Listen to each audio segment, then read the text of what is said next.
Did you go to Rick yesterday? Nah. You went to Rick? Yeah. Go over there. You went to Rick? Yeah, go over there. You went to Rick? Nah, I ain't go. Everybody went over there and went to Rick. Took their ass. You know what I'm saying? What the fuck it is? So I don't know. Rack it up. Rack it up. Like, rack it up. What's going on, man? Rack it up on your cell. Rack everybody up. Man, that motherfucker African last night, that motherfucker had COVID, man.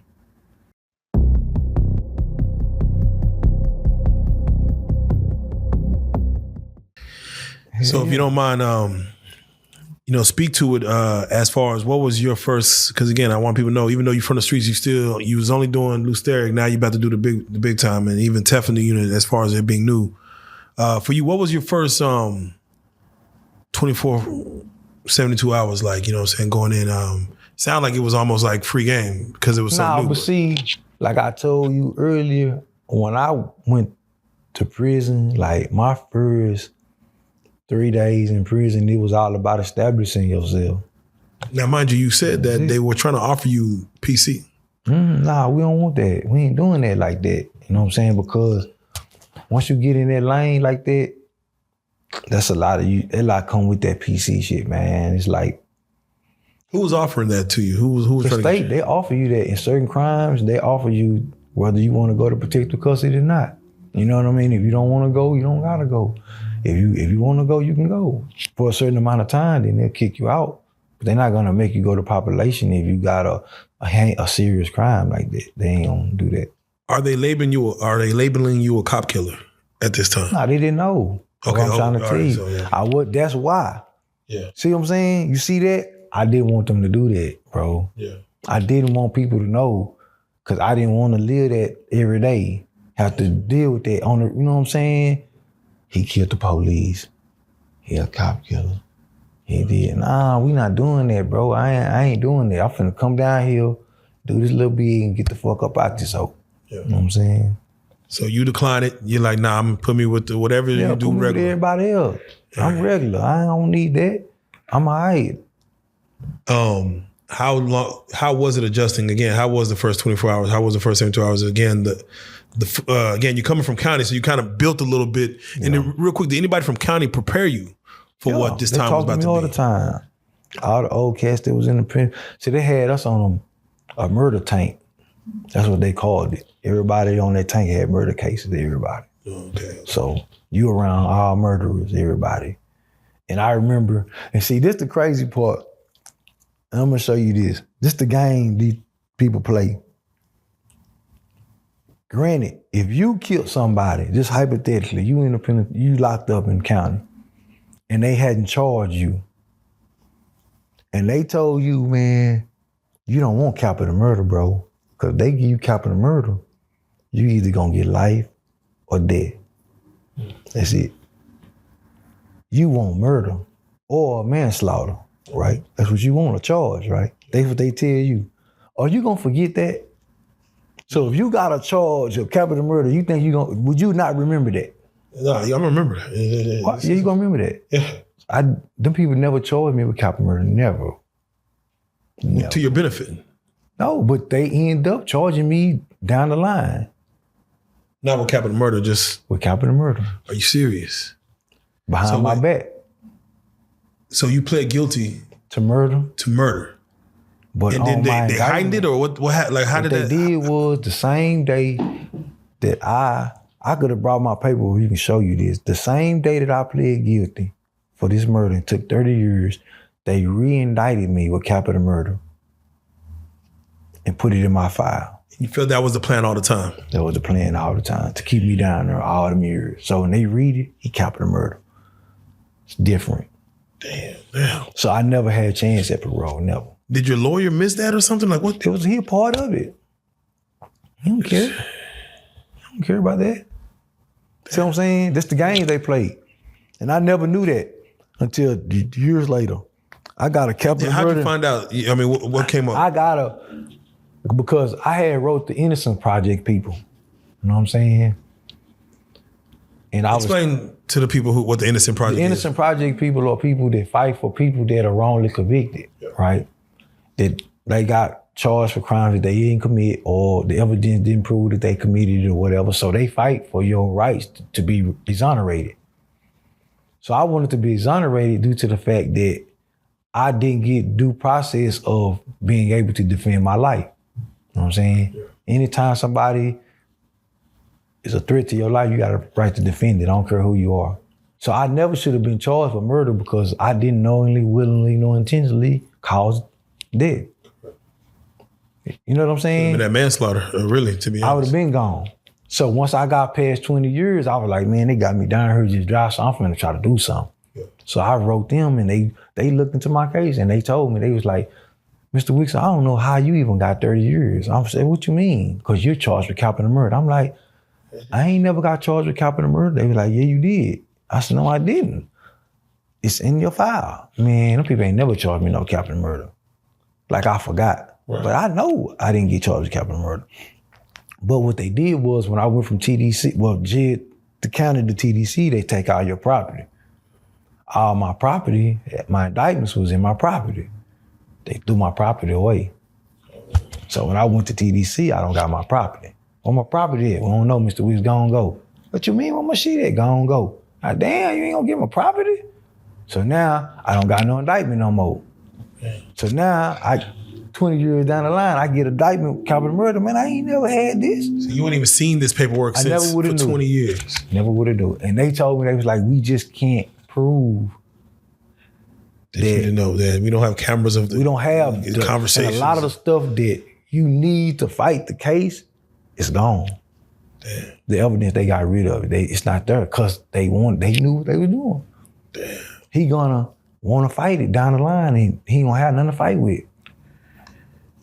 Did you yourself ever visit the law library? All the time. Early on? Like, were you worried about early on?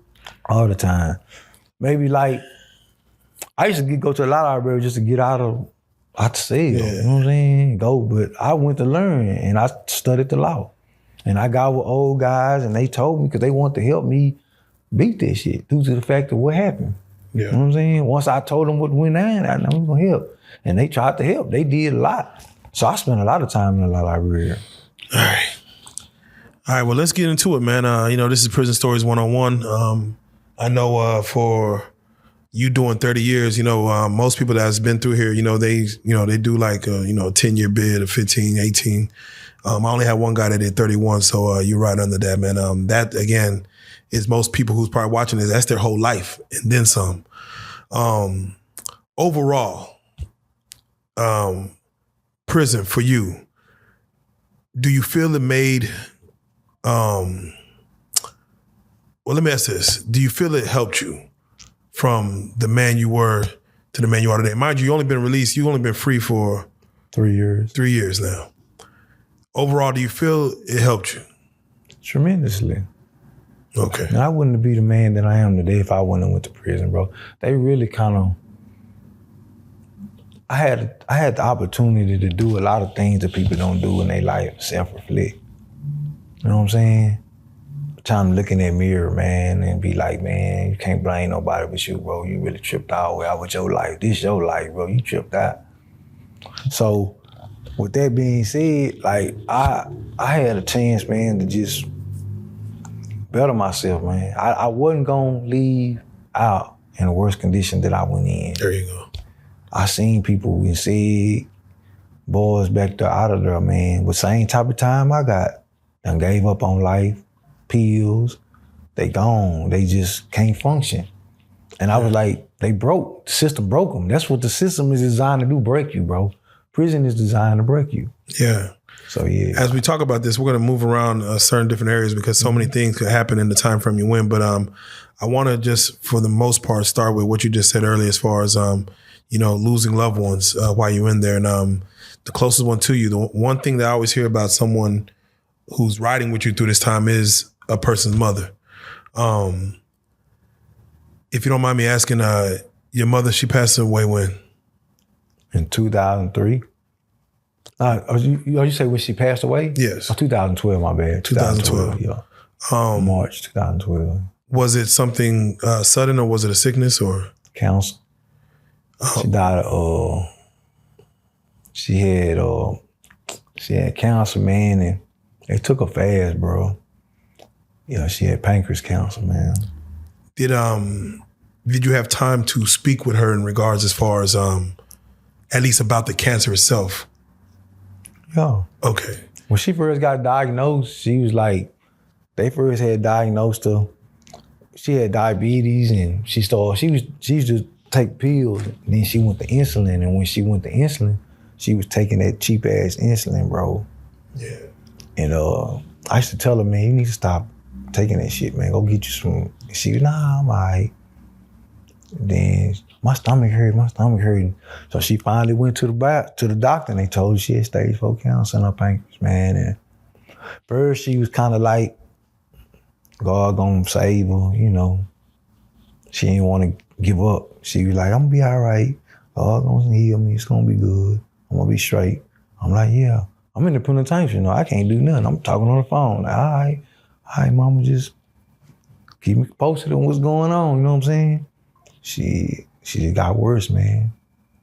She got worse, bro. And then I'm gonna tell you a little story real quick, man. Real quick.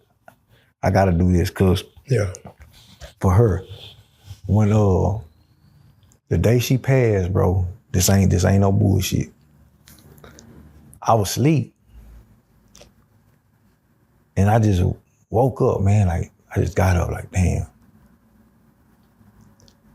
I had like a chill. I'm like, damn, what the fuck? So I got up, I sat on my bunk, and I was like this. A Mexican walked up and say, I don't never see nothing to this dude day in my life, bro. Mexican, he say, man, don't think I'm tripping or nothing, bro. He say, man, but I just seen a spirit. Like a light, bro. Just came through that window and stood right over you and looked at you. And as soon as you woke up, it shot through the window. He say, man, did somebody just pass away in your life? And I'm like, yeah, my mama just died, bro. I said, no, my mama, she passed. She finna die from cancer. He said, man, she probably did. She came to come visit you one more time. And I was like, this dude tripping like a motherfucker, this bullshit. You know what I'm saying? But I read a book about 5 years later that some people believe that happens like that. Her spirit has left the earth and is gone, and she coming to see the person that she loved before she leave. Can you explain to the people as far as, you know, to be incarcerated and not be able to, they don't let you go to the funeral or anything of that nature? Nah. That in itself, not to be able to do anything, to be helpless, to get that kind of news. How does it work on the mind in regards as far as, you know, for you on the inside? Because mind you, you still have more time to do. You're not going home tomorrow. You're not going home next week or next month. How does that play on the mind as far as, you know, you're losing the one who brought you in this world and you don't have any power to even go home to see her? How does that play, or how does that torment? It torments you in a manner in which you can't even imagine, bro. You know what I'm saying? This the person that brought you into this world, man. You know what I'm saying? Your backbone, you know what I'm saying? Like, your everything, bro. You know what I'm saying? And to be in a situation where you being told that your mama died and she not here no more, like she gone, and you can't do shit. You can't even go say goodbye. And today, right now, I tell people all the time, I try to tell young dudes all the time, right? That, man, I never had the opportunity to do nothing for my mama, bro. Never. I never bought my mama nothing. I never bought her no flowers. Never bought her no gifts. Never did. I was a kid, bro. You know what I'm saying? Not me. She gave me the money and I done went, you know what I'm saying? But me just buy her something and dinner, never done it. Yeah. And that's the hardest part, bro, to know that I never get a chance to do that, bro. Nice. So I tell dudes all the time, man, make sure you spend time with your parents, man, and do something for them, man. Just spend time, do something, because you don't want that on your conscience that you never done that to the person that brought you into this world, that gave you everything. You never done nothing for him. You never did nothing. That's real. Man, once again, condolences. As far as even outside of your mama, did you ever have any other losses that, you know, from whether partners that you talked to, cousins, families? Did you get those phone calls? Did those come often? Yeah. I got a cousin named Shay. The pad got killed. And my dad, he passed away first. So, yeah, 3 people that I know, like family, like close people. My cousin Shay, we was real close. He passed away. And that kind of, it hurt me to a certain degree because, you know, I think I kind of influenced him in certain ways, even though he was older than me. Yeah. You know I'm saying? I was bigger than him. He a little bitty dude. So I was kind of like the big cousin, you know what I'm saying? But I kind of turned him in. I introduced him to things that we was doing that he wasn't already doing. And I kind of hate that, man, that I introduced him to things like that. And I really think that, because he was playing football and everything, and we start hanging out, and, you know, we watching Boys in the Hood, we watching stuff together, we watching these movies, and we getting in this stuff together, you know what I'm saying? And I went my way, he went his way, but at the end of the day, that cost him his life, you know what I'm saying? Somebody murdered him, man. Yeah. Yeah, so yeah, my mama wrote me a letter and told me Shay got murdered. I was like, damn. Yeah. Now you came in, you already had boxing in your blood. You was already doing it before you got in. Yeah. Did you have to use that skill set throughout your 30 years, or did you find it daily? Say, man, I ain't gonna lie to you, bro. I probably done had over 100 fights in the penitentiary. Over 100, bro, easy. I had fights. See, when I came to prison, it was hard. Kid, bro. I had to get them dudes up off me, bro. Them boys I had to show them, like, what it was, man. So I was fighting 3-4 dudes back to back in one day. How, from the time you got in, how quick was your first fight? Like, how quickly did it pop off for you? The same day. Same day. Same day you hit the same day you hit the block. Like, same day you hit the block. Speak to it. What's the mentality? Like, all right, hey, just you got to kick it off, or somebody's gonna be like, I'm gonna test this little nigga. I mean, majority of the time they gonna go by size. So if I hit the block and I'm finna just let it be known what it is with me, you know what I'm saying? I'll pick a fight with somebody. I'll call somebody out. Say, check this out, bro. What you wanna do, bro? Come on out here. And him being who he is, if he about it, he gon', all right, what's up? And y'all do y'all thing, and y'all might give fire after the fact. You go your way, he go his way. Are you picking somebody that you know? Like, you picking somebody my size, somebody I feel like you don't want to pick nobody bigger than you. You know what I'm saying? You ain't finna do that. You gonna pick somebody you feel like that you got action and whooping. You know what I'm saying? What's the rules? But then I'm gonna show you something though. Some dudes will do that though. Some dudes will go pick the biggest dude on the block and pick a fight with him and put that work in on him real quick and show the business what it is, and ain't nobody gonna fuck with you no more. Damn, so might as well get out the way. You gotta get out the way, Jack. Cause you ain't getting out the way, it's gonna get in your way. What's the rules to a prison fight, if you don't mind telling the people at home? Back then, you know, no kicking. Knock the brother down, let him get up. You ain't gonna kick him when he down.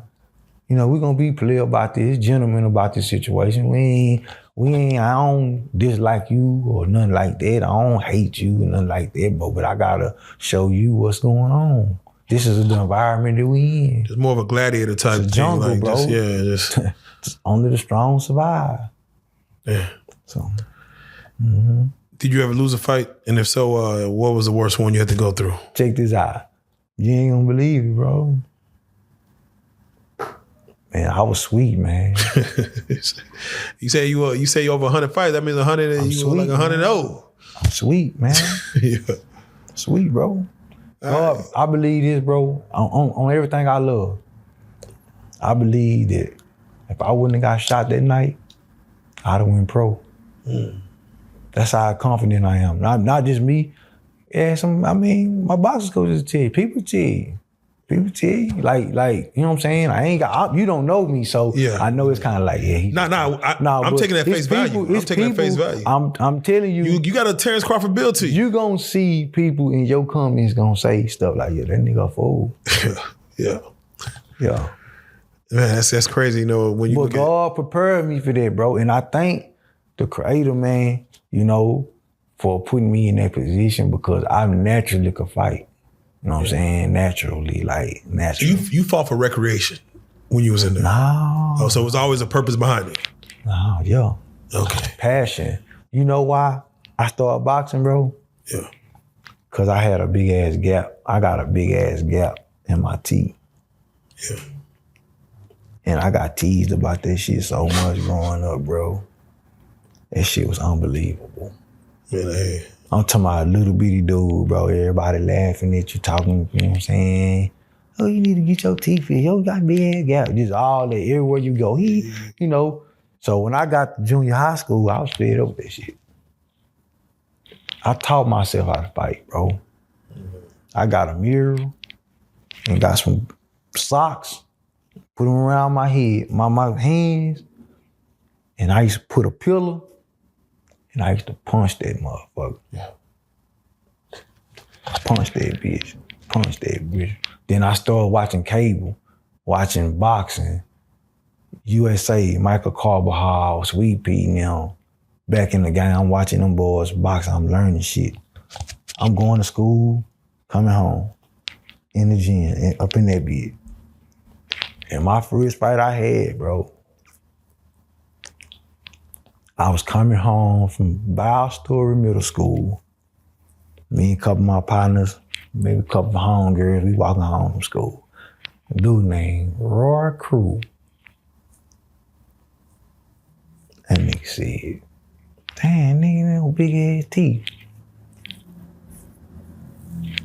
I said, what that nigga say? Oh, it's over. It's it. It's a wrap. Come on. It's a wrap. We ain't doing this no more. It's over it. I'm gonna show you. But I can tell you. I beat that nigga at grown man. I went from Markus with the gap to being Markus to beat the grown man up. Just that quick. So I knew going into prison, that's how you make people respect you, bro. Just go on, tear a motherfucker ass up, and motherfucker gonna say, that little young nigga there, you leave that nigga alone. What's the worst you did somebody, if you remember, like? Just fighting? Yeah, just. That ain't nothing. You okay? You ever one hit a quitter? Like just one, boom, down. That ain't shit. Oh, damn. Bro, listen, growing up, by story, we used to do that just in that mean the other inmates would be like, hey, don't mess with Marcus. Don't mess with Marcus. I'm talking about this the history of the culture of me and growing up. We always been dudes that beat for dudes. You know what I'm saying? That's what we called it back then. I'm gonna beat for you. I'm gonna pop you first. Yeah.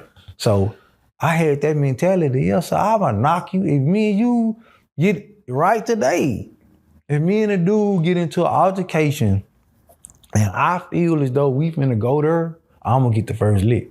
I ain't gonna let you hit me first, never. Thanks. Just even just space and opportunity. If you get in my space enough where I feel like we finna go there, bow. I'm gonna pop you, because if I pop you hard enough, you gonna bag your ass up. You ain't fucking with me no more. Goddamn. Because if I hit you, you gonna feel it. So I know I win the battle. It's a mental thing. I'm not gonna let you hit me first, bro. Come on. So you had some knockouts. Yeah. Do that pass around the prison system? Like, hey man, you know Marcus over there. Don't fuck with him. Man, listen, you known for, they call them penitentiary knockouts back then. You ain't never heard nobody say that? No, I haven't heard it on this platform. I heard it before. Ask some of who some penitentiary knockouts are. Yeah. That's the term people use in prison for dudes that's known for knocking people out. Like, yeah, he's a penitentiary knockout. Leave him alone. He gonna knock your ass out. Tyrone Cotton. People like that. Yeah. You know, you had the boy, West Dallas boy, used to box. What his name was? What his name? You don't remember? No, they say his name. Once you say it, I'm gonna know it. He's known for boxing in West Dallas, man. He had a little crew, them little young little boys in the penitentiary running in behind him. And they scream his name all the time. I'm about to pull up his name. But once you say it, anyway, Yeah, them boys gonna squabble, man. And we grew up. Like, it was Oak Cliff Boys Club against West Cliff Boys Club. Yeah. All that. I started out in the Oak Cliff Boys Club. Yeah. Did they ever call you to handle some work? Like, hey, Marcus, we need you over here to...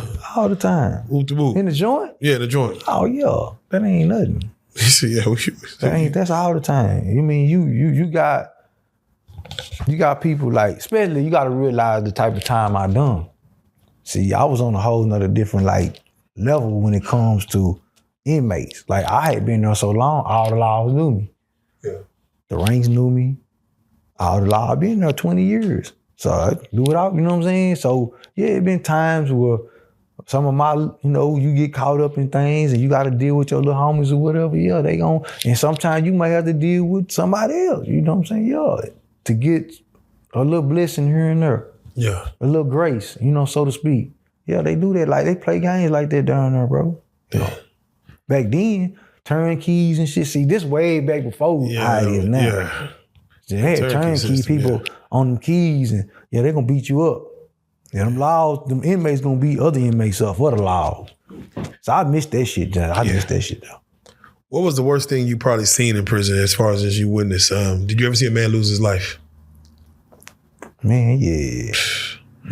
Can you speak on a scenario which maybe it took you back a little bit? My partner got one. Listen, everybody don't know this from the tell, but they gonna remember this. But I had a little blood dude named Dante Green, bro, from Oak Cliff, and he a blood. The blood dudes, he ain't really built like that, but back then, they hogging them white boys and stuff back then. So they stole some white boy stuff. And his door is next door to the white boy's cell. So they take the stuff from the white boy and slide it up on his cell. Pictures and shit, radio, commissary, all that type of shit. So the white boy come home and say, man, I just want my pictures, bro. You can have that other shit, just give me my pictures back. Dante being who he was, he can't do that like that.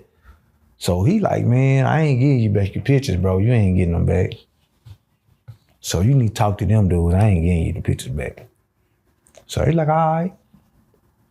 Man, they called little Dante going to breakfast that next morning, and they stabbed little Dante up, man. They killed that boy, man. Caught him in the breezeway, them white boys, stabbed him up. Laws let them come bring knives out. They supposed to shake you down. They don't shake them down. They shake you down. They don't shake them down. You thinking they done shook everybody down. Yeah. They ain't shook them down. They got heat on them. You ain't got nothing. Yeah. You ain't got nowhere to run. Stabbed him up and killed him, man. And after that, we had a ride. I'm talking about the whole unit. Like, set it off. Behind Dante's situation. Yeah. For those who don't know, again, a lot of people don't know how it is, but what is a which unit was this in? It was Teflon. What is a riot look like? It's like what does it look like in Teflon? Mayhem. People swinging, people getting hit, people getting knocked out, getting hit with shit, getting stabbed. Yeah, are there more deaths in the riot? Are any more people succumbing? If you playing with that iron like that now, if you just fist fighting, you probably ain't gonna get no fatalities. Yeah. But if you dealing with weapons, yeah, it's gonna be some deaths. They gonna stab something up. Damn. Now you spoke on the white boys. As far as you going in at the time you went in, gang activity at its height. Bloods and Crips is doing their thing. What was the prize in a white boy coming in? This is before they put that rat on the wall to tell what's coming. What was the prize of having a white boy? What was the prize of having one? Yeah, it seemed like there was I heard stories of people would fight over.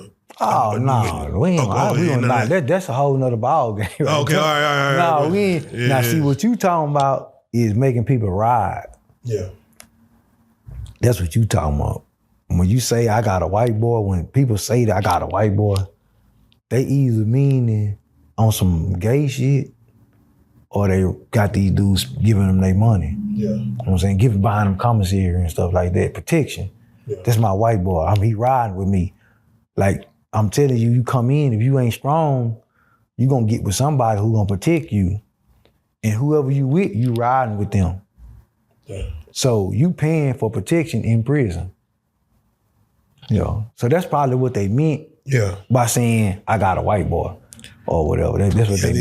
The old adage, what they call it, fight, fuck, or bust a 60, I think is what they're saying. Like, these are the three options. It ain't gonna be too much outside of it. Ain't nothing else. Is there not an option for someone coming in who is you have the predator and prey mentality? If you just pray, can you look to the laws and say, hey, just... Back then, no. Yeah, back then. The system is totally changed now. I just left it. Like, you've been there for 30, what required it to change? Like, did you see how bad it was? Like, if they don't change this shit, this is a lawless land, it's gonna get worse. So they actually changed it. That's why they changed it, because too many people dying. Did you see how bad it was before it was the rat on the wall? Like, deaths. Too many people dying. Yeah. You go to penitentiary, you ain't coming home. The parents don't even know. Yeah, it happens all the time. Look on Facebook. Yeah. Inmate dead. And they like, undisclosed. Whatever the people say happen, gonna happen. And how you gonna know? So you don't know. In there, it's like I heard, this is the difference between I hear in prison. You can get killed out here by anything. But in there, you can control what you get killed by. But you can get killed in that bitch.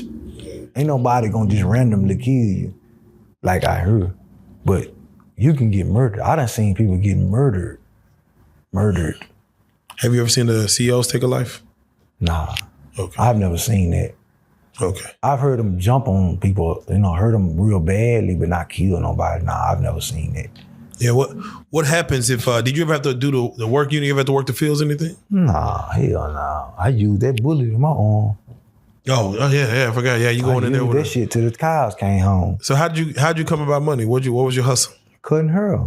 Okay, yeah, borrow. I cut her. That's the world inside of a world, bro. Nah, definitely.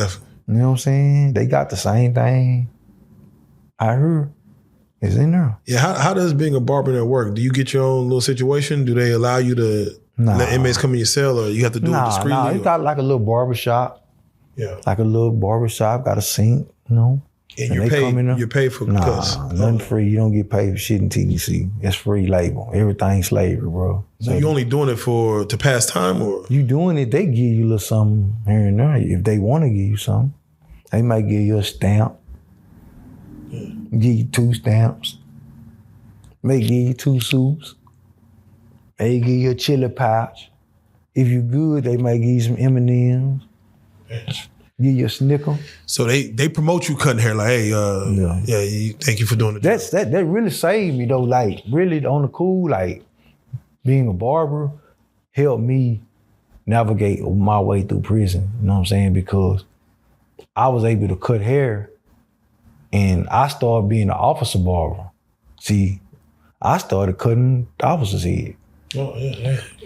They trust you with a razor. No, they didn't know. I'm trying to tell you, they don't know. Damn. They didn't know. Damn. Bro, I done actually cut officers' heads since I've been out here right now. Oh, really? With a razor. Hey, you never get the temptation? I'm just messing. I ain't like that. They don't know that about me. They don't know. But yeah, you know what I'm saying? Yeah. I'm curious, even to catch this charge, did you have a killer's mentality, or you have just I'm a survive? I told you what did it. When the dude shot me the first, before then, I wasn't doing none of that. I probably was just fighting and stuff. Yeah, you know what I'm saying? Like, to take a life, like, I'm gonna be I wasn't like, but it wasn't, like I say, bro, stuff happens. It wasn't like, never in my life have I wanted to hurt nobody, bro. Never. I've never wanted to just go out and intentionally say, I'm gonna go out here and hurt somebody. You know what I'm saying? So that's why I be saying, life throw you curveballs, man. Yeah, and sometimes you just react to certain shit, you know what I'm saying? Yeah, you could have been a Mayweather, Crawford, or something like that. Did you ever align yourself with a gang? The Bloods, Crips. Yeah, I was banging before I even went to the joint. I told you when I jumped off the porch, I jumped off that bitch. Yeah. I went from that to everything. What's the difference of the politics from the free world to inside the gang politics, would you say? Well, I can't really speak on the game part out here because I really wasn't like that long like that. You know what I'm saying? I was young, so I got put on. Then maybe some months, a year, man, I'm locked up. Yeah. So majority of my gang background when I was affiliated was dealing with prison. You know what I'm saying? Yeah. I wasn't out here like that. And like right now, I'm chilling, you know what I'm saying? So that was left back then. But that's a part of it though. And it made me who I am because the discipline that I have, my vision in life comes from my gang background, bro. Because I've never been the type of dude. Did anybody know me? My homies know me. I'm never gonna put nobody in no unfortunate situation. I was the type of homie that you gonna get your GED, bro. You gonna go to some type of spiritual classes. You going to pre-education. You gonna do something, bro. You're not gonna leave out this place worse and you a part of what I'm representing. We're not gonna do that like that. So that's the type of vibe I came with. And a lot of my homies, because of me being me, they bought into it. So I helped a whole bunch of little brothers get their life together. Yeah. As opposed to destroying lives like people thought. You know what I'm saying? Yeah, that's what they definitely would assume was going to be happening. As far as someone losing their mind in there, you said you saw a lot of people, mentally breaking down in there. What were signs of that? Did you see someone lose touch of reality while they was in there? A lot of them. And how does that look normally? Like from how they were to how scary as hell. Damn. And I seen it on different levels. I seen it from the system breaking you down. I seen it from your outside influences breaking you down, family, loved ones, kids, girlfriend, break you down. I seen it from the perspective of like the whole drugs in prison type shit. Yeah. Different things while you are incarcerated can mentally attack you. You know what I'm saying? If you ain't strong enough to deal with all of that shit. But I seen one of the worst things I've seen people dealing with that black magic. Oh, that really exists. I heard of that one other time. I've seen people like go fucking crazy with that shit. Like literally, like one day cool as hell on the rig yard, fuck with that black magic shit and be shitting on themselves, pissing on themselves, can't do nothing, just out of like, damn, what the fuck wrong with you? Do you believe in it? I believe that it exists. I don't partake in that shit. That's dark side. I'm on the light side. I don't like the dark side like that. Like that evil shit, that I don't deal with none of that shit. You know what I'm saying? Because I believe spirits are real. You know what I'm saying? And I watched him do that. I watched me and some more people watched him go down the drain to where we had to go in this man and bathe this dude, bro. Like he was just not doing nothing, just there. Locked in a whole nother chamber. Wow. Can't get out of it. Stuck. Damn. Fucking with that shit, bro. You know? Makes you wonder why I even chase that if that's the case. Because they be trying to do stuff to pass time. You'll get a celly, and your celly may be on that type of shit. You a young dude, you don't know. Hey man, read this book right here, man. All right, do this right here. Say this for me, bro, and do this, and now you got caught up in that shit. You know what I'm saying? And now you locked in that shit. You know what I'm saying? To the point where I used to cut a dude, it was a devil worshiper. Like he used to ask me to put a tattoo or cut a sign in the back of his head. And I was like, man, I'm not gonna do that shit, bro. Damn. You know what I'm saying? I ain't on that type of shit like that, bro. So yeah. Were the Aryan Brotherhood, Aryan Nation, Tango Blast, and the Mexican Mafias, all them, were they as bad as people say they were? Hell yeah. Damn. Okay. Man, them Tango. Yeah, well, I know every time you ask about them, you hear the same thing. I hear the same thing. It's just People's a fool. What was it about that? It's just the numbers, or the way they were they ruthless or something? They took over, man. They took over. They did a coup in prison. They told the blacks. Them people were so serious on telephone. I can't speak on another unit or none of that shit. Them Mexicans came to us and told us, hey man, Cause you know, you had Mexican gangs and Crips, Bloods, folks, all that kind of shit. They told the Mexicans, say, man, is you gonna get down with them or you gonna get down with us? What you gonna do? And they like, shit, we gonna get down with them. So they denounced whatever they was. Yeah, they gotta rock out. They gotta squabble, do whatever. And you do that, it's cool. But majority of them was going with them because they, you know what I'm talking about? So they like, man, my people, man. They protect their own. Don't go over there then, bro. Yeah. You know what I'm saying? You with them now. Got a lot of scenes. You locked up. You ain't gonna, you know what I'm saying? Some rolled it out with whatever it was they was. What if a nigga mixed with black and Mexican? Is he mostly? You can choose whatever side. I done seen that, bro. Yeah. I done literally seen black people be a part of the KlLING. Oh.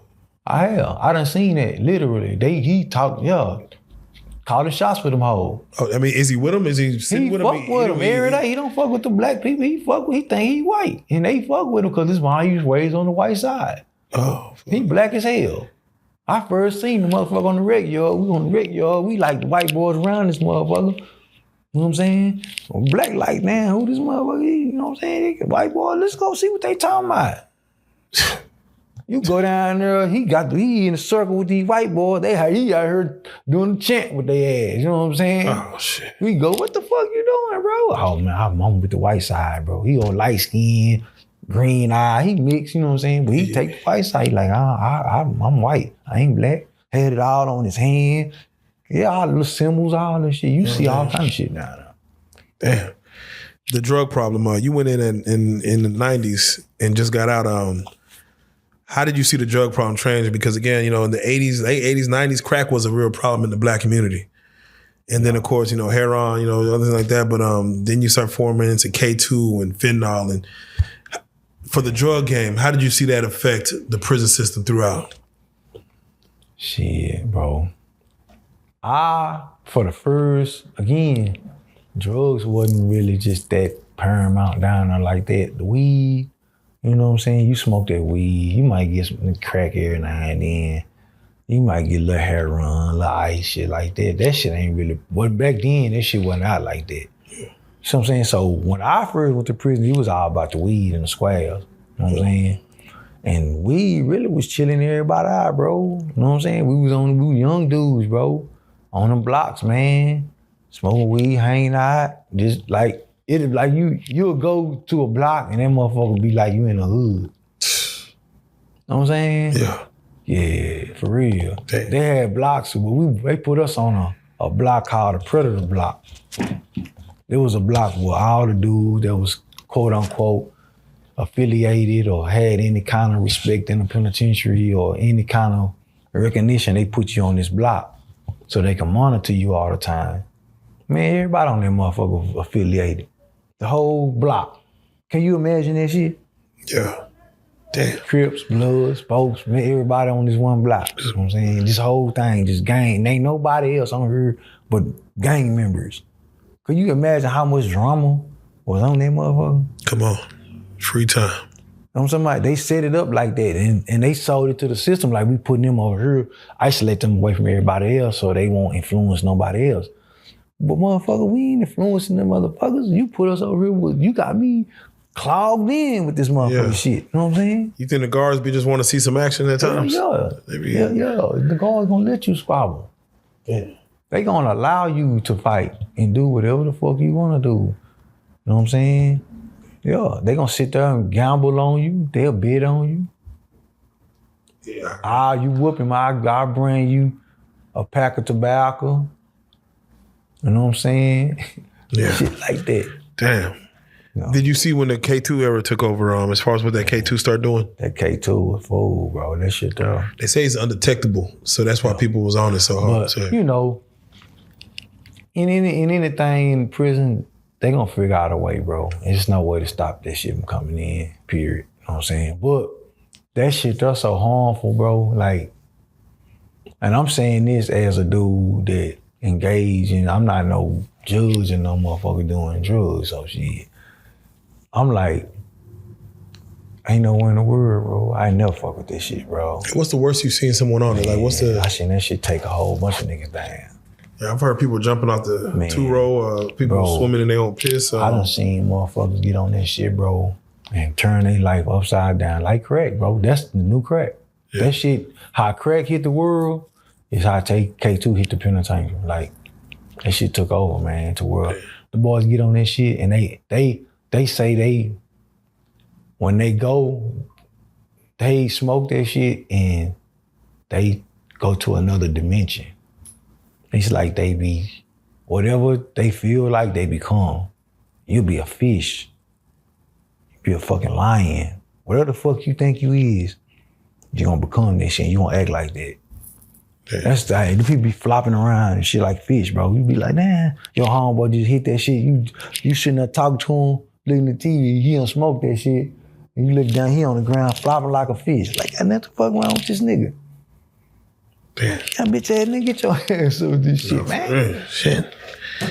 Now, I gotta ask, as you serve that much time, there's a lot of major world events that happened while your time in there. You're in there during September 11th. Mm-hmm. You're in there during Katrina. Mm-hmm. Hell, you're in there during COVID. All that shit. To be inside locked up with all these worldly events happening, but you're locked in this box, does it affect you? And which one affects you or the unit the most? I'ma say COVID, bro. COVID knocked a whole bunch of niggas out the game. How did that look? Because I remember people were dying outside in the free world, but you didn't hear a lot about prison. But you start hearing about people dying in prison. You're a goddamn lie. You goddamn lie. I was on the block. Speak up. Excuse me, respectfully. Speak up. Bro, I was on the block with, I'm gonna explain it to you so y'all can visualize this. You got rows, 1 row, 2 row, 3 row. You got maybe 30-something cells right here, 30-something cells right here, 30-something cells on this row, on all the way around. So you may got 200 people on that bed. When COVID hit, bro, on my block alone, I say about 7 people died. 7 people, bro. I'm talking about sickness. Look, I'm gonna show you what happened. It's real. Y'all out here, we can gist it up. Yeah. I'm gonna show you how I hit the unit. We went to Rick one day, and it was an African. He came, he was coughing. Everybody, man, get your motherfucking ass on all that cough. This folk, we ain't know nothing about no COVID, none of that shit. We just off a cold. Man, all that old coughing on the motherfucker. Get your motherfucking ass on playing with the law. He cool, law. So he patting people down. And I say, man, I'm looking at that shit. I'm looking at the game. I said, man, I'm finna watch. It was NBA Finals on. I wanna go to Rick. I wanna watch the game. I don't watch the game. Fuck that shit. I don't go. I sit and watch the game. Shit, them niggas come back in from Rick. They rack us up. Next day, call Rick. Hey, man, did you go to Rick yesterday? Nah. You went to Rick? Yeah. Go over there. You went to Rick? Yeah, go over there. You went to Rick? Nah, I ain't go. Everybody went over there and went to Rick. Took their ass. Know what I'm saying? The fuck that shit is? So I don't know shit. Rack it up. Rack it up. Like, rack it up. What's going on, man? Rack it up on your cell. Rack everybody up. Man, that motherfucker African last night, that motherfucker had COVID, man. Them people went to Rick, them people test positive, man. Damn. I say, what? Hell yeah, all of them in quarantine, all them motherfuckers. I'm like, damn. Yeah. So look, we like, maybe like 7 days later, shit. They come and get them boys. Get them. Them old people. Damn, well, Mr. So-and-so, man, they took him to the hospital. He ain't came back. Nah, they came and got his shit. What the fuck happened? He said he died. What? Just want to be seen playing dominoes out? Yeah, sitting right there, yeah, he dead. He died last night. God damn, that shit was so, I'm like, man, give me a test around this motherfucker, you know what I'm saying? Cause this shit is too right here, you know what I'm saying? Like you balls and shit, you know what I'm talking about? You can touch people like, They put masks on, everybody gotta wear a mask and shit. So I'm like, damn. Yeah, how did they start separating y'all in this whole 6 feet and hell separately and all that? 6 feet. Your ass gonna get rolled up if you ain't 6 feet. They gonna write your ass up. How long that shit last? Like, for years, the way it was. Like I heard, it was like for years. It was worse. Man, they had us strained up for years. Yeah. It was. We was in Texas. We were a little more lenient, but in the prisons, man, I can only imagine y'all. 6 feet, you can't stand, but then you got me in the cell with somebody. Know what I'm saying? This is what we like. Damn, bro, y'all that like y'all don't give a fuck. Y'all got us in the cell. You shipping people in and out. You get it. Look, this was the crazy part. Like me and you sellers, they ship your ass. I'm in this bitch by myself. They turn the motherfucking bunks down. Cause they ain't gonna put nobody at that bunk toe down.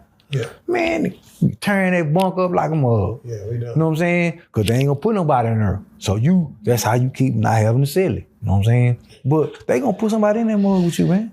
Did you ever have a cellmate that you looked at to as like a brother? Like, man, I'm really creating a bond this year. So they was all in and out with you? Or? I ain't never had no celly I was cool with. Damn. I take that back. I had one celly named Jit. Nah. Let me hold on. Let me reel back. Let me say it. I've had some homies, people I'm cool with. This my celly that we vibe with, but me not knowing you, nah. Cause it's too much alpha, it's too much testosterone in that motherfucker, bro. Yeah. If you don't know nobody, y'all gonna bump heads. If y'all ain't cool, if he ain't cool, if you just two cool people, just like, yeah, man, it happens sometime, but it's not a lot. Most times you gonna bump heads about this sale. Either you gonna wanna ride, be in here too much, and you say, man, it's gonna be something. You know, definitely.